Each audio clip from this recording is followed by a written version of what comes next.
In the morning, Thomas puffed off with Percy to find his mail cars. Are you sure you can't remember where you left them, Percy? I can't. Think very hard, Percy. I am, but I can only think about Hero. Emily was busy doing Thomas's jobs on his branch line. Spencer watched her. Emily didn't take any notice of him. Why is Thomas puffing around the summer house? I don't know. Thomas is a busy engine. He chuffs all over the island. This made Spencer cross. Why are you working on Thomas's branch line? Because, as I said, Thomas is a busy engine. Where is he busy? You're a big, strong engine, Spencer. Why don't you go and look? Spencer really didn't like this. He stared hard at Emily. Spencer stared so hard, he didn't see Percy and Thomas puff by on the upper track. Nor did he see Edward huff by with a flatbed of engine parts for Hero. That evening, Thomas and Percy puffed up to Hero's hideout. Look at me now. Hero's boiler was finished. He was a colorful patchwork of parts. Thomas and Percy were very happy. You look wonderful. Hooray! Thank you. But I'm worried for you. That silver engine was sniffing around here last night. Stay away for a little while. Your friends are taking good care of me. Today, Edward was very wise, and tomorrow I think James is coming. James isn't wise at all. He's a bossy boiler. And for the first time, Thomas and Percy heard Hero laugh. Loud, long, and happy. The next morning, Thomas and Percy searched the quarry for the mail cars. They couldn't find the cars, but they found Spencer. Mavis was delighted to see Spencer. Spencer, what an honor. Let me take you around the quarry. Thomas and Percy thought that was very funny. Spencer didn't. He scowled, and he didn't see James puffing by with a flatbed of parts for Hero. Mavis proudly took Spencer under the slate hopper. He chuffed too quickly, then too slowly. Then he rolled back too far. Slate and dust flew down his funnel and bounced off his boiler.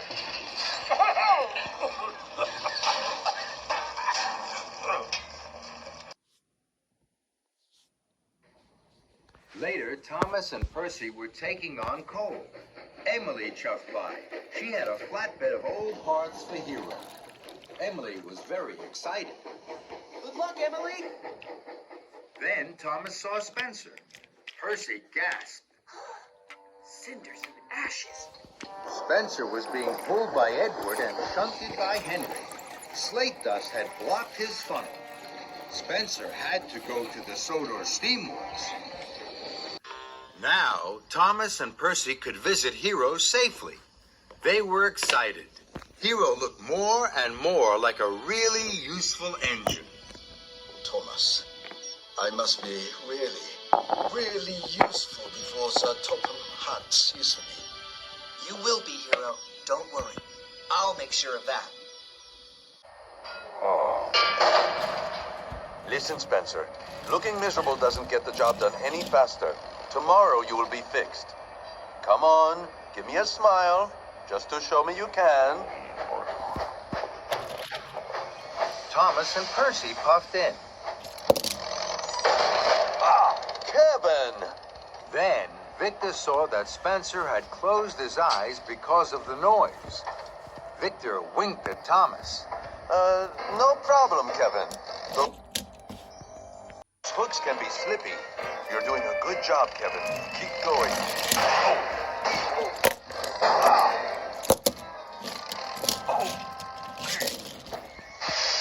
And Thomas chuffed carefully away from Spencer and off to Hero with his new parts.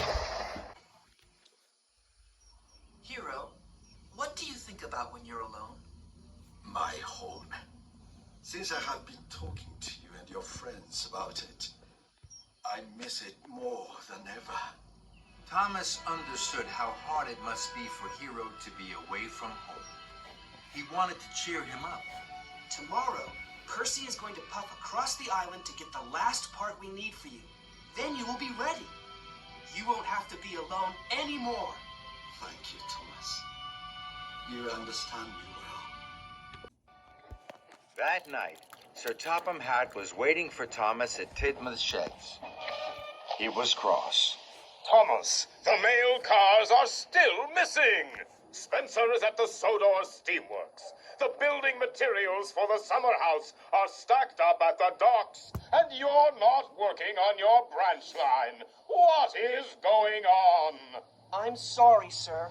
Tomorrow I will make sure everything is put right. Tomorrow, then, Thomas. Don't worry, Thomas. Tomorrow, Percy will get the last part Hero needs. We'll all take it in turns to guard Hero. Tomorrow, it will all be all right. Don't worry. Thank you. Dawn broke across the island of Sodor. Spencer was back on the tracks. Today, I will find out what tricky Thomas is up to. Spencer was looking for clues. He looked behind bushes. He steamed down sidings and puffed closer and closer to Hero's hiding place. Suddenly, Spencer whistled long and hard. What's this I've found? James and Toby heard Spencer. They pumped their pistons. Rattle my rods. I found Percy's mail cars. These must be part of Tricky Thomas's tricks. Suddenly, James and Toby steamed out. Spencer had puffed too close to Hero. James blew his whistle, and Toby rang his bell. Together, they chased the mighty Spencer down the track and away from Hero. The three engines raced and roared to a junction. Then Thomas chuffed towards Spencer.